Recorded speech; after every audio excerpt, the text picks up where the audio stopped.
मेरे चैनल पे काफ़ी सारे इंडिविजुअल्स ने मुझे रिक्वेस्ट करी कि आप कार्बोहाइड्रेट साइक्लिंग पे या कार्ब साइक्लिंग पे एक वीडियो बनाइए, क्योंकि ये जो कंसेप्ट है ये काफ़ी ज़्यादा फेमस भी है और काफ़ी इफेक्टिव भी प्रूव हुआ है बहुत सारे इंडिविजुअल्स में। तो इस पर्टिकुलर वीडियो में हम डिस्कस करेंगे कार्ब साइक्लिंग के बारे में। और बिकॉज कार्ब साइक्लिंग को बहुत तरीकों से आप अपनी लाइफस्टाइल में यूज कर सकते हैं, लेकिन मैं आपको इस वीडियो में एक प्रैक्टिकल वर्कआउट प्रोग्राम के साथ बताऊंगा कि किस तरह से आप कार्ब्स को मैनिपुलेट कर सकते हैं अपने बेनिफिट के लिए। ऑल्सो मैं आपको यह बताना चाहूंगा कि कार्ब साइक्लिंग कोई भी साइंटिफिकली प्रूवन कंसेप्ट नहीं है। हाउएवर डाइट में कार्बोहाइड्रेट्स को मैनिपुलेट करने का और लॉन्ग टर्म डाइट को सस्टेन करने का यह बहुत ही अच्छा तरीका है as compare to those diets जहां पर आपको एक्सट्रीमली लो कार्ब डाइट्स कोई रिकमेंड करता है लंबे समय तक, जो सस्टेनेबल नहीं होती। और कार्बोहाइड्रेट साइक्लिंग जो है ये कोई नई चीज नहीं है। एथलीट्स वगैरह, स्पोर्ट्समैन, बॉडी बिल्डर्स वगैरह कार्ब साइक्लिंग को बहुत समय से यूज कर रहे हैं। कार्बोहाइड्रेट साइक्लिंग का मतलब होता है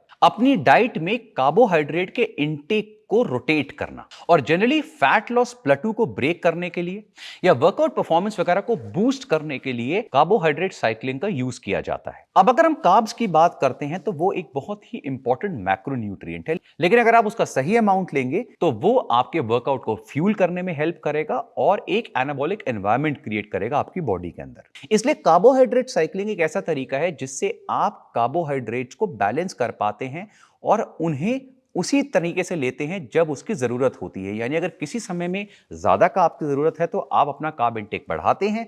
अगर लगता है कि अब मेरे को कार्ब इंटेक की जरूरत इतनी ज्यादा नहीं है तो उस समय आप अपने कार्ब्स का इंटेक कम कर देते हैं। जैसे मैंने बताया कि कार्बोहाइड्रेट साइक्लिंग के बहुत सारे तरीके हैं। कई लोग इसको वीकली करते हैं, कई मंथली करते हैं, लेकिन अब हम डिस्कस करेंगे एक प्रैक्टिकल तरीका जिससे आप कार्बोहाइड्रेट साइक्लिंग को अपनी लाइफ में इंट्रोड्यूस कर सकते हैं अगर आप करना चाहें, और हम इसको वीकली बेसिस पे कंसिडर करेंगे। जब हम कार्बोहाइड्रेट साइक्लिंग की बात करते हैं तो कार्बोहाइड्रेट्स को आप 4 तरीके से मैनिपुलेट करते हैं।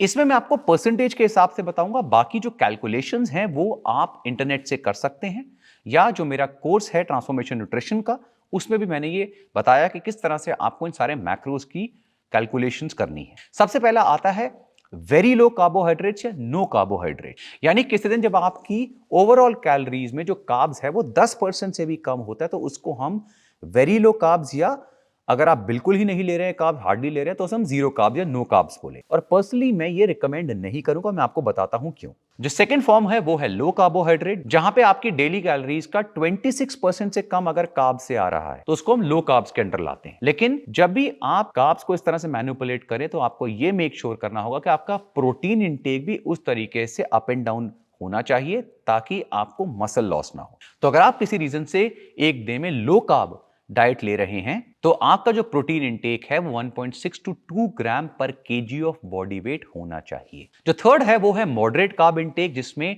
आपकी ओवरऑल कैलोरीज में 27 टू 44% जो है वो कार्बोहाइड्रेट से आता है। यहां पर आपका जो प्रोटीन इंटेक है वो अप्रोक्सीमेटली 1.5 टू 1.8 ग्राम पर केजी बॉडी वेट होगा। अगेन ये डिपेंड करता है कि आपकी वर्कआउट की इंटेंसिटी क्या है और आपका जो प्रोफिशिएंसी लेवल है वो कितना है किसी भी स्पोर्ट में।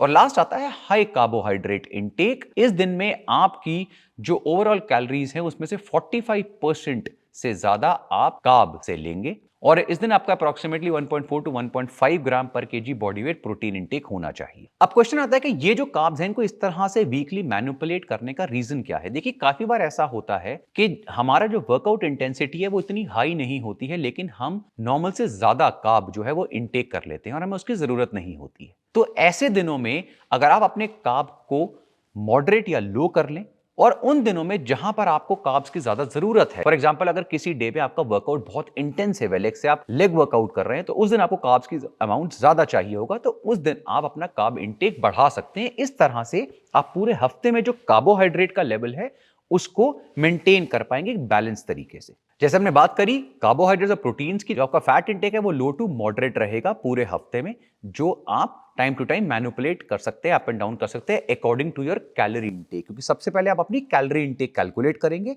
उसके साथ फिर आप अपना प्रोटीन रिक्वायरमेंट और कार्ब रिक्वायरमेंट को कैलकुलेट करेंगे डे टू डे बेसिस पे, और फिर ऑफकोर्स जो बचेगा वो आपका फैट इंटेक होगा। ऑल्सो कार्ब साइक्लिंग का जो इफेक्ट है वो पर्सन टू पर्सन वेरी करेगा। अगर आप ऑलरेडी लीन हैं तो जो कार्बोहाइड्रेट साइक्लिंग है वो बहुत स्ट्रिक्ट आपको करने की जरूरत नहीं है और आपको इफेक्ट भी उसका लिमिटेड आएगा। लेकिन अगर आप ओवरवेट हैं, ओबीस हैं, तो कार्ब साइक्लिंग आपको बहुत अच्छा इफेक्ट देगी और जल्दी इफेक्ट देगी। और ऑफ कोर्स यहां पर आपको एक और चीज समझने की जरूरत है कि मैक्सिमम लोग कार्ब साइक्लिंग जो करते हैं वो परफॉर्मेंस के साथ साथ वेट लॉस या फैट लॉस के लिए करते हैं, फैट लॉस प्लेटू को ब्रेक करने के लिए करते हैं, और फैट लॉस प्लेटू को ब्रेक करने का ये बहुत अच्छा तरीका है। इसलिए जब आप अपनी कैलोरीज कैलकुलेट करें तो मेक श्योर आप जो डेफिसिट है उसको प्रॉपर्ली कैलकुलेट करें, जिस तरह से मैंने आपको पहले भी समझाया है। उसके साथ आप कार्ब साइक्लिंग करें। यह ना हो कि आपका जो ओवरऑल कैलोरी इंटेक है वो आप सरप्लस में ले रहे हैं, तो आपको फिर कार्ब साइक्लिंग का कोई मेजर इफेक्ट नहीं आएगा। Also one more very important point, कि जितने भी कार्ब सोर्स है हम सब जानते हैं और हमेशा यही रिकमेंड करा जाता है कि वो हेल्दी सोर्सेज होने चाहिए। जो आपके फ्रूट्स हैं, वेजिटेबल्स हैं, होल ग्रेन्स हैं, नट्स वगैरह हो, ये आपके डाइटरी कार्ब्स के मेन सोर्सेज होने चाहिए। अब एक और क्वेश्चन आता है कि क्या फर्क पड़ेगा अगर हम हाई कार्ब डे करें या मॉडरेट कार्ब डे करें या लो कार्ब डे करें। देखिए, जैसे मैंने बताया कि कुछ ऐसे डेज होते हैं जहां पर आपकी वर्कआउट इंटेंसिटी बहुत ज्यादा होती है। लेट्स से आप लेग वर्कआउट कर रहे हैं, तो वहां पे आपको कार्बोहाइड्रेट इंटेक की रिक्वायरमेंट भी ज्यादा होगी। तो यहां पर जो एक्सेस कार्ब्स आप ले रहे हैं वो आपके वर्कआउट को फ्यूल करने में हेल्प करेंगे। उसके अलावा आपके मसल ग्लाइकोजन रिजर्व्स को रिप्लेनिश करने में हेल्प करेंगे, जिसकी वजह से आपकी परफॉर्मेंस इंप्रूव होगी और आपका मसल ब्रेकडाउन रिड्यूस होगा। ऑल्सो जो हाई कार्ब डेज होते हैं वो हफ्ते में बहुत लिमिटेड होते हैं, लेकिन ये बहुत जरूरी भी हैं। ये सॉर्ट ऑफ चीट डे की तरह भी काम करते हैं, क्योंकि ये जो डेज होते हैं ये आपके हार्मोनल बैलेंस के लिए भी बहुत इंपॉर्टेंट होते हैं। जो हाई कार्ब डेज होते हैं ये आपके लेप्टिन और ग्रेलिन हार्मोन्स को बैलेंस करने में हेल्प करते हैं। उसके अलावा आपके थायराइड हार्मोन्स और टेस्टोस्टेरोन लेवल्स को भी ये पर्टिकुलर डेज पॉजिटिवली इफेक्ट करते हैं। ऑन द अदर हैंड, जो लो कार्बोहाइड्रेट्स डे होते हैं उनकी भी अपनी इंपॉर्टेंस होती है, क्योंकि ये उन दिनों पे करा जाता है जब आपकी बॉडी को बहुत ज्यादा कार्ब्स की जरूरत नहीं है। तो आपकी बॉडी प्राइमरली फैट को as a fuel source use करती है और इससे आपकी इंसुलिन सेंसिटिविटी भी इंक्रीज होती है।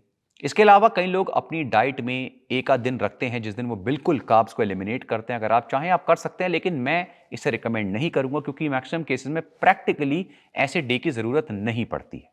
और उसका एक रीजन ये भी है कि अगर आप हफ्ते में 4 से 5 दिन इंटेंसिव वर्कआउट कर रहे हैं, अपने जिम में अच्छी इंटेंसिव वेट ट्रेनिंग कर रहे हैं, तो वर्चुअली पूरे हफ्ते आपकी बॉडी जो है वो एक रिकवरी स्टेज में होती है। ऐसा नहीं कि एक दिन करा और नेक्स्ट डे आपकी बॉडी रिकवर हो जाती है। तो अगर आप 4 से 5 दिन इंटेंसिव वर्कआउट कर रहे हैं तो आपकी रिकवरी कंटिन्यूअस चलती है। तो इसलिए जीरो कार्ब की कोई भी स्पेशल रिक्वायरमेंट एज सच नहीं होती। अब मैं आपको देने जा रहा हूं एक अमेजिंग वर्कआउट स्प्लिट। आप ये वर्कआउट स्प्लिट को ट्राई करिए। इस वर्कआउट स्प्लिट को मैंने पर्सनली डिजाइन करा है और मैं इसको अक्सर यूज करता हूं। लेकिन इसके अलावा अगर आप चाहें तो आप अपने हिसाब से भी वर्कआउट स्प्लिट जो भी आप यूज कर रहे हैं, लेट्स आप double body part, full body, upper lower, push pull routine कोई भी कर रहे हैं, इनमें आप अपने हिसाब से कार्ब्स को मैनिपुलेट कर सकते हैं, अगर आपको इसका कंसेप्ट समझ में आ गया है। ऑल्सो इससे रिलेटेड जो ब्लॉग है उसका लिंक मेरे नीचे डिस्क्रिप्शन में है, तो मेक श्योर उस ब्लॉग को अगर आप स्टडी करेंगे तो आपको प्रैक्टिकली चीजें और समझ में आएंगी और आप उसको अप्लाई भी कर पाएंगे।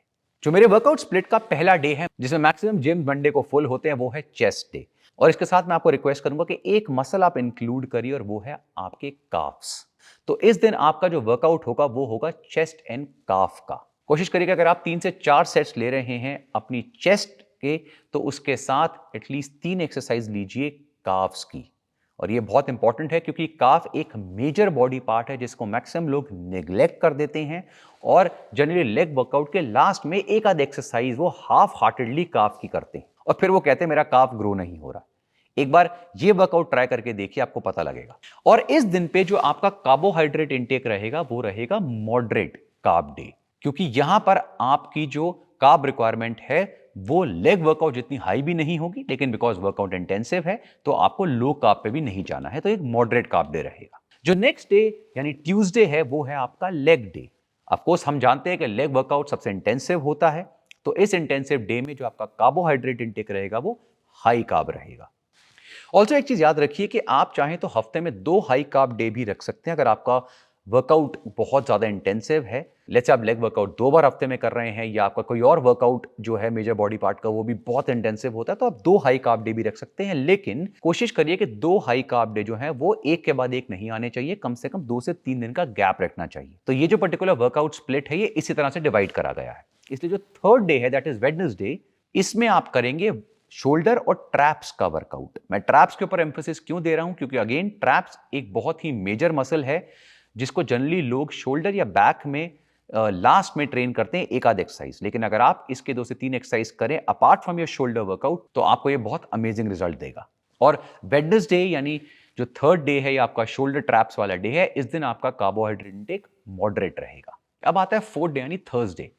अब ये डे में अगर आपको लगता है कि 3 दिन वर्कआउट इंटेंसिटी बहुत हाई रही है तो आप ब्रेक भी ले सकते हैं, नहीं तो अगर आप चाहें तो एंड्योरेंस वर्कआउट अराउंड 45 मिनट्स का भी कर सकते हैं। और ये आपका जो डे है ये लो कार्ब डे रहेगा, क्योंकि यहां पर आपको एक्चुअली में कार्ब्स की इतनी रिक्वायरमेंट नहीं है।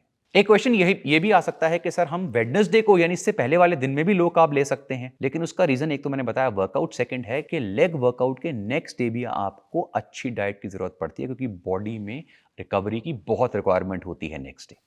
फिफ्थ डे जो आता है उस दिन आप लेंगे अपना बैक वर्कआउट। बैक वर्कआउट काफी बड़ा होता है, अगर आप चाहें इसके साथ कोई और बॉडी पार्ट भी इंक्लूड कर सकते हैं, लेकिन generally back workout is very big और ये भी आपका मॉडरेट कार्ब डे रहेगा। जो सिक्स्थ डे है उसको आप आर्म्स डे ले सकते हैं। जनरली मैं पर्सनली आर्म्स को ट्रेन ज्यादा नहीं करता हूं, अगर आप चाहें तो किसी और बॉडी पार्ट को भी दोबारा ट्रेन कर सकते हैं, और ये भी आपका मॉडरेट कार्ब डे रहेगा।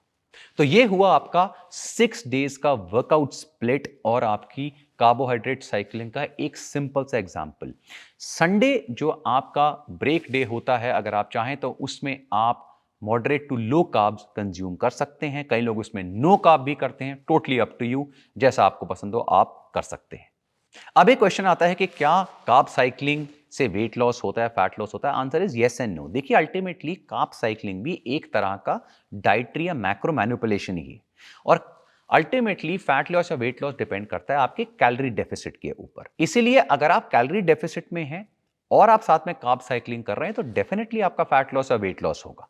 लेकिन जैसे मैंने बताया कि कोई भी डाइट जो है वो इस तरह की कंपलसरी नहीं होती है, तो कार्ब साइकिलिंग कोई कंपलसरी डाइट नहीं है। अगर आप कोई डिफरेंट डाइटरी पैटर्न फॉलो कर रहे हैं जो न्यूट्रिशनली कंप्लीट है और आप कैलोरी डेफिसिट में हैं और आपको उससे रिजल्ट मिल रहे हैं, तो आप बिल्कुल उससे कंटिन्यू कर सकते हैं।